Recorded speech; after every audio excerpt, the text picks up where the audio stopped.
Kim. Nice to be here with you. Thank you for taking the time to join me today for our one take conversation. How are you Of doing? course. Thank you so much for having me. Excellent, excellent, fantastic. So listen, we have a lot to talk about.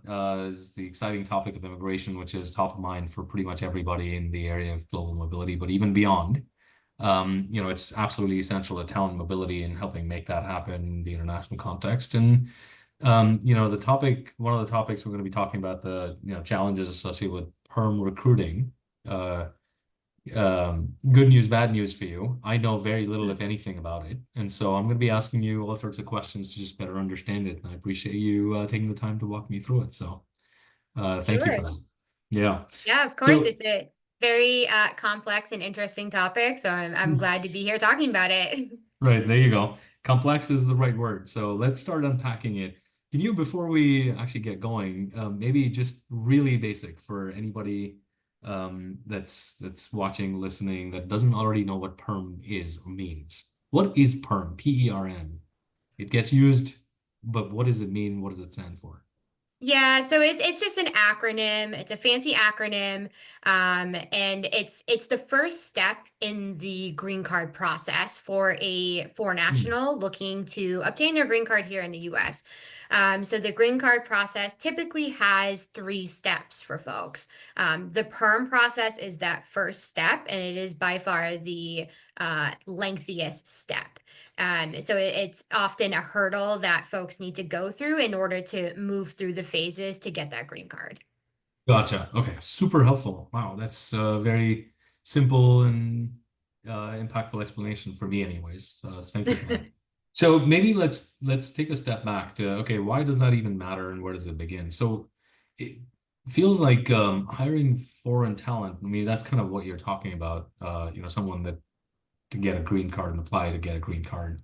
It's usually in many cases it's people that have come in from abroad to work in the United States.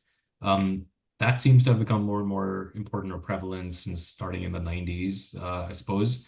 Um, what are the challenges companies face today with the green card sponsorship process when you're looking to take an employee and get them get them a permanent residence? Yeah, so, taking a step back, hiring foreign talent in the US has really become more common because it brings such significant economic benefits. So, bringing in foreign workers brings innovation and entrepreneurship. Immigrants are often at the forefront of innovation because they bring such diverse perspectives and skills that drive technological advancements in new business ventures. For instance, immigrants have founded or co-founded so many successful companies here in the US, including Fortune 500 companies. They also fill labor gaps. Foreign workers help fill critical shortages in various industries, which is incredibly important when there's a high demand for skilled labor that the domestic workforce just can't meet. They also boost productivity. Immigrants contribute to higher productivity by bringing unique skills and knowledge that complement the existing workforce. There's general economic growth. The more workers there are, the more economic activity there's going to be. Immigrant workers spend money on goods and services, and that stimulates demand and creates more job opportunities. And then lastly, there's the educational and research contributions that immigrants make. Many immigrants contribute significantly to academia and research, which enhances the US's position as a leader in education and scientific research. But unfortunately, those looking to stay here long term, there are so many challenges within the green card process, but specifically with the perm process, there's just so many challenges. For starters, the perm process is super complex and can take well over 18 months to complete. Then there's the associated costs. The perm process can be super expensive, especially because of the recruitment process, where employers bear the weight of placing advertisements across various mediums. There's also incredibly uncertain processing times with unpredictable adjudication timelines for a prevailing wage, the Form 9089, and then audits that can really extend the overall PERM timeline. And then there's another challenge of shifting federal and state laws and policies that can really impact how the PERM process is even conducted. And then lastly, there's challenges with compliance and documentation where errors can lead to significant delays or even denials, which can be costly and time consuming to fix.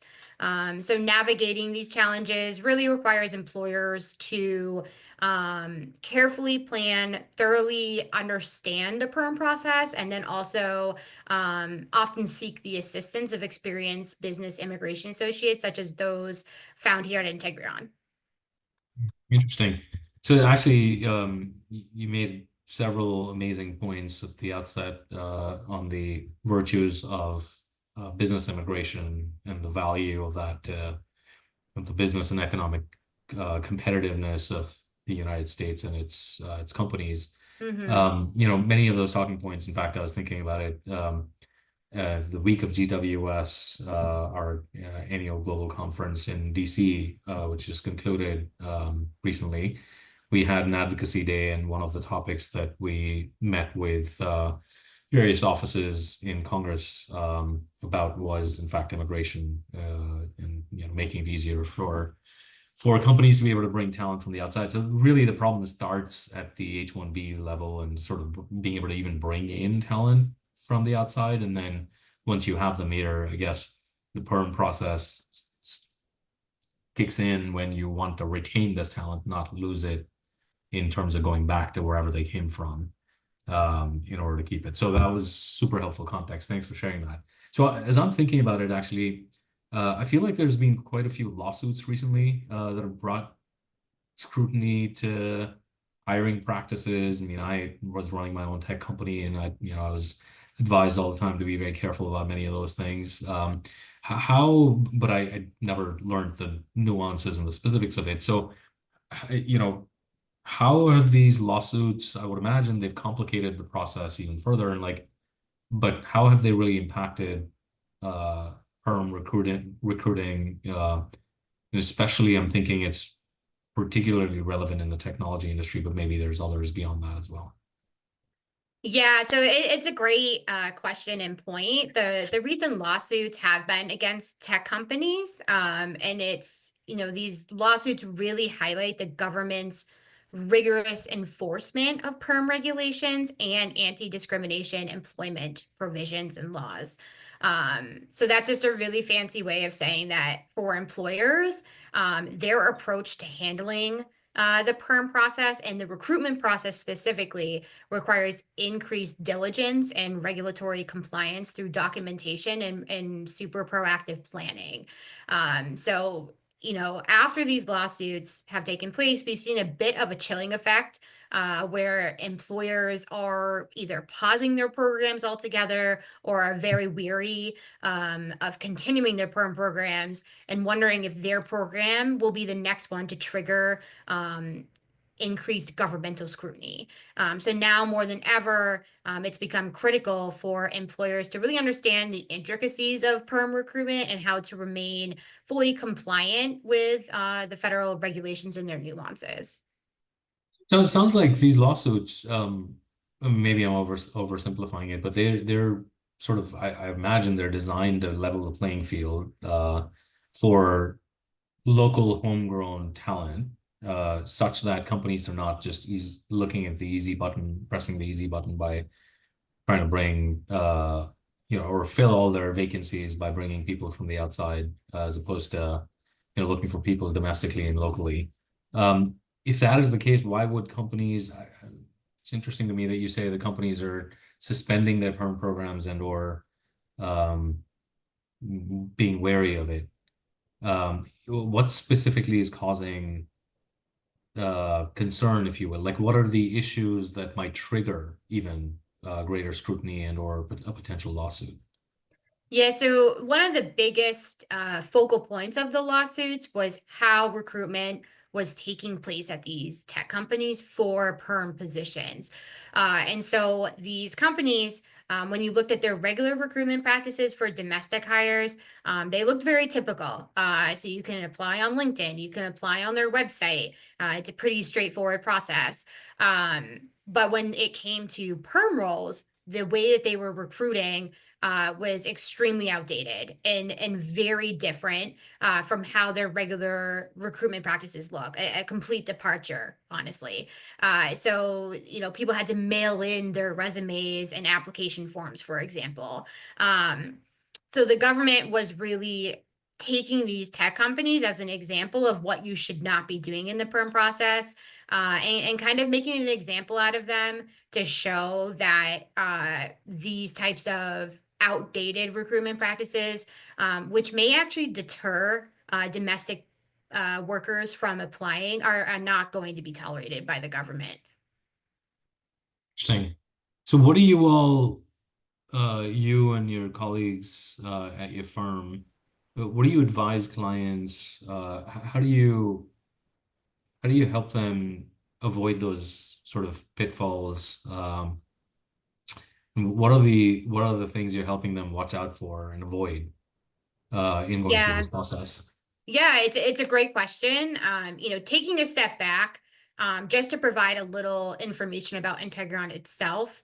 Mm. Integron is a trusted outsourcing partner for companies and law firms alike, and we offer a range of legal and professional services. Specifically, our team of immigration experts help clients with U.S. immigration support services to alleviate the burden on our clients' staff and budget. And we are able to offer kind of like a one-stop shop for business immigration solutions for our clients. So using this approach where we are able to do a one-stop shop, so we can do H-1Bs, we can do Ls, we do perm, we do everything. Our approach to perm is unique because we offer a different lens than others in the legal industry. Got it. So wait, just going back, did you say that your services are used by clients or they benefit clients in conjunction with their um, advisors, legal advisors, or when you say you're a one-stop shop, you have both the technology processes as well as the legal services associated with it? Yeah, so we tend to partner with our clients and their outside counsel. So Got it. we can be a one-stop shop where we do everything except sign a petition. So we can do everything from initiation through filing of any type of petition. Where a outside counsel might step in is just physically signing the petition. But everything else, Integron can handle internally. Okay, got it. Thank you for that clarification.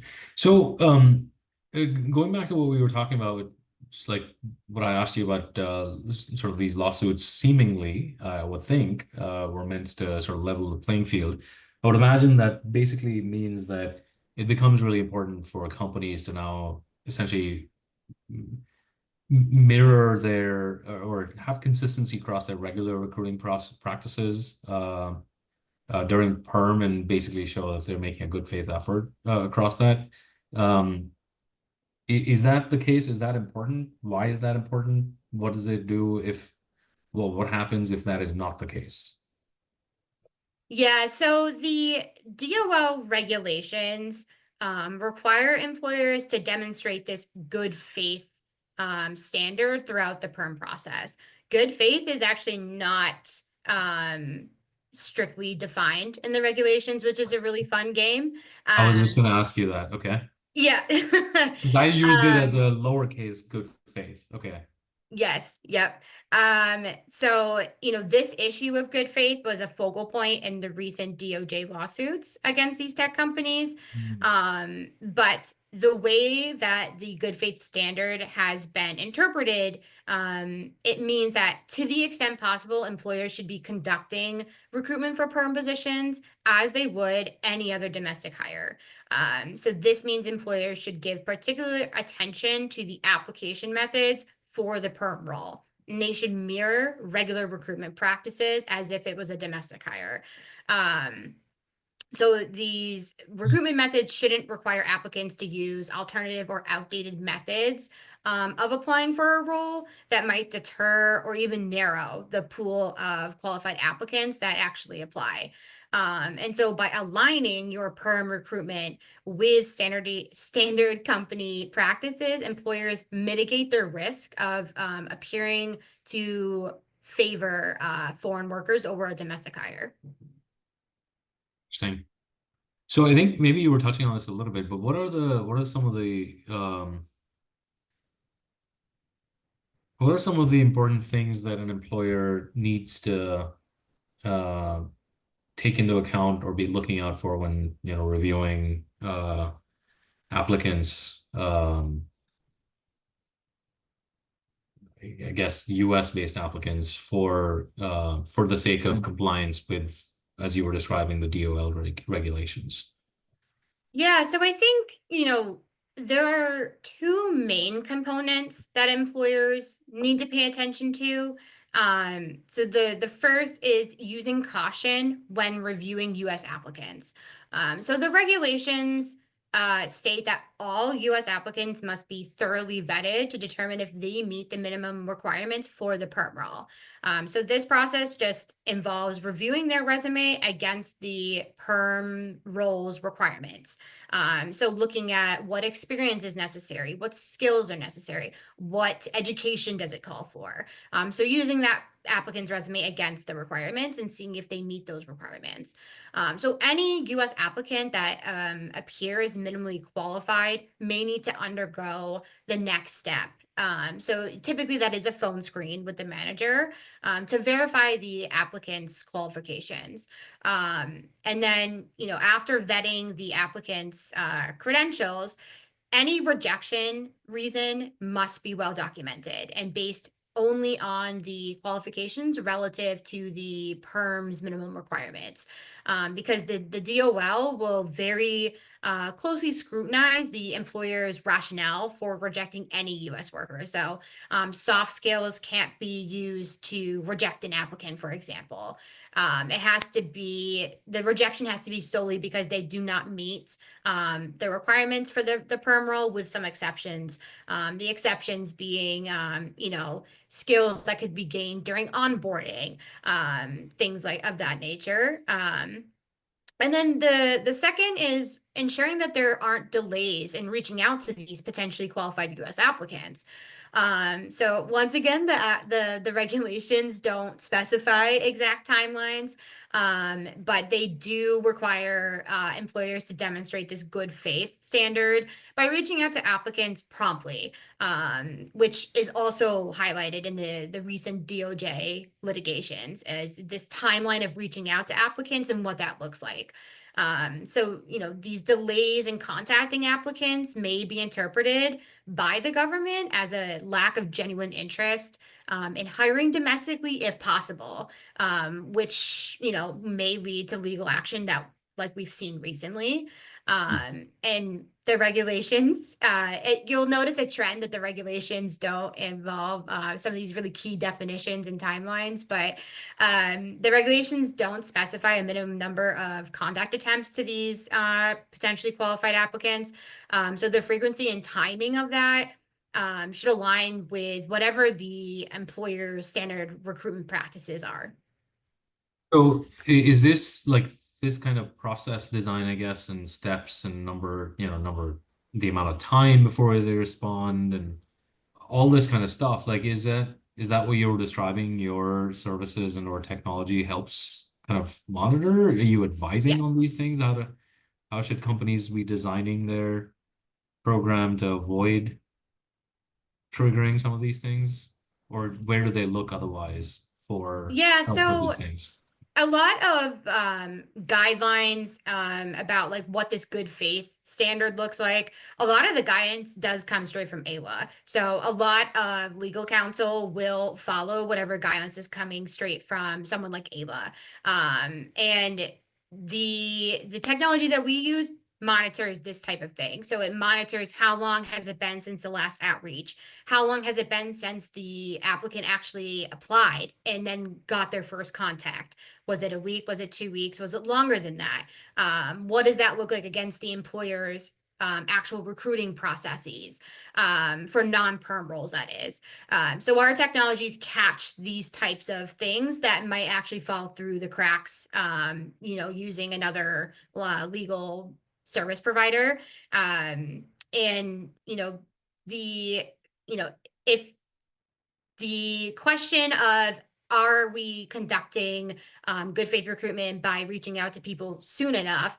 My advice is always to contact immigration attorney because they will take a look at your perm program versus your recruitment practices and tell you, how does this look against the regulations? And Integreon can also do that. It is something that we look at continuously for our clients to make sure that they're remaining compliant. Gotcha. Okay. Um, Following these lawsuits, has DOL and DOJ scrutiny increased, or like how has that changed? Is it a tougher environment from a compliance perspective? Like, are they actually cracking down on more companies, or is that sort of lawsuits happened and now it's sort of quiet on that front? Yeah, so I think, looking ahead at trends, I think there's a couple trends that may appear in the coming year, specifically with increased governmental oversight. So I think we very well could see more litigation come. I don't think that's out of the question at all. I think if anything, it's probably going to be a ramification that we start seeing more often. I also think that there's going to be a general increase in DOL audits in certain industries, such as the technology sector, because there is an uptick in demand for foreign talent where domestic hires cannot fill those gaps. These audits, I think, will probably ask for a ton of documentation to show that the perm process complied with regulations from beginning to end. And process delays of course come from these audits. And so whereas audits typically include a more comprehensive review of a perm process, I also think another trend is probably an increase in request for information. So the request for information, unlike an audit, requests just clarification on very specific aspects of a perm application. So I think these requests will probably focus mostly on additional information about a perm's minimum requirements to make sure that they are actually the bare minimum requirements needed for a role, as well as specific recruitment methods, just showing additional documentation about those recruitment methods. And then lastly, I also think that we'll see the continuation of regulatory and/or policy shifts, which could materially alter the way in which employers conduct perm recruitment. Specifically, we're seeing more and more states release pay transparency laws that materially alters how recruitment is conducted. So I think that we'll continue to see that trend as well. Same. Is this we're recording this 5 days ahead of the US election here, Yeah. so maybe by the time this goes live, well, hopefully we will know the results, although it seems unlikely. Um it's gonna take a little while this year. Um how do you all have a point of view on how these enforcement or sort of the scrutiny varies between the two administrations if it were to be a Trump administration versus a Harris administration? Is it expected to I be worse or better in one versus the other, or I think everyone, I can't speak for everyone in the immigration community. I think that we are holding our breath, though, with this election.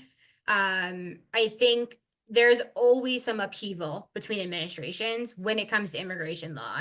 sure. Um, we saw it before with under the Trump administration, these executive orders that he issues, which I was waking up to, quite literally. So I'd go to bed without an executive order. I would wake up to an executive order that impacted my role and then have to figure out how to implement that the day of.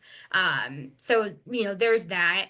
But also, the DOL is so heavily involved in the PERM process. Um, we do see some shifts in scrutiny or audit rates or discretion amongst officers between administrations. I'm hopeful that the agencies will continue to operate the way that they should, which is non-political. We know that that's not typical. So I think we're just in general holding our breath and hoping for the best. And I think that any changes probably will be slow, but they could be very long lasting. I mean, we're still dealing with the fallout of the last Trump administration in immigration. So crossing my fingers that we avoid more of those types of changes. Gotcha. Okay. So some uncertainty there, although it may take a little while to play out, and Yeah. hopefully, fingers crossed, maybe it doesn't end up impacting what the agencies are actually doing in practice. So sounds like it's something people or companies need to continue to be worried about and focus on and be well prepared for. In closing, is there anything else that we haven't talked about that would be helpful, important for listeners, viewers to take away from this I conversation? Yeah, so I think we hit on so many good aspects already. As someone that's been in the business immigration industry for over 11 years, I'm one of the first to admit that PERM is one of the most complex business immigration processes there is, and it's not fun. It's most people dread it. I like it, but most people dread it. So it's really important to have a firm grasp of the perm process and all of its phases. But even with this firm grasp, my advice is always to partner with an outside team like Integreon, who has the subject matter expertise needed to successfully conduct the perm process for clients. So that's really my closing comment is, seek an immigration attorney and seek Integron because we have the skill set to really help out our clients. Own a friend, basically. Yes, phone a friend. Good stuff. I'm dating myself there for sure. All right, excellent. Well, this was very educational for me, anyways. It was fantastic. Thank you for putting up with my questions and helping unpack this to some extent. I really enjoyed it. And yeah, thanks again. And we will watch for what happens in the next several weeks and how that plays out in the immigration space. Awesome. Yeah. Thank you so much for having me. It was a pleasure walking through everything with you. Okay, awesome. Thanks so much, Kim. Take care. You too. Bye.